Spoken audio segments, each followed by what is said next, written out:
हुजूर को दफन करके लौटे, तदफीन से फारुग हुए, कब्र मुबारक में उतारा, हुक्म पूरा किया। कहते हैं वापस आए तो जनाब अंस से सैयदा फातिमा कहने लगी, अंस तूने भी मेरे रसूल पे मिट्टी डाली है, अंस तेरी जरूरत हो गई थी। फरमाते उस वक़्त फातिमा का पहला आंसू गिरा और फिर 6 महीने हुजूर के बाद हयात रही, मैंने उसके आंसू ही गिरते देखे। लोग सो जाते, वो हुजूर के रोज़े पे जाके बैठ जाती।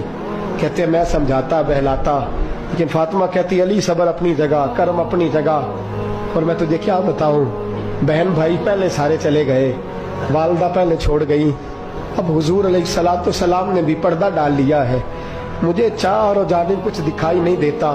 कहते 6वां महीना था हुजूर के विसाल को। एक दिन मुस्कुराती हुई फातिमा घर आई रोजे से रात को बच्चों के साथ, तो शेर खुदा कहने लगे, मैंने कहा फातिमा बड़े दिनों के बाद मुस्कुराते देखा, क्या बात है?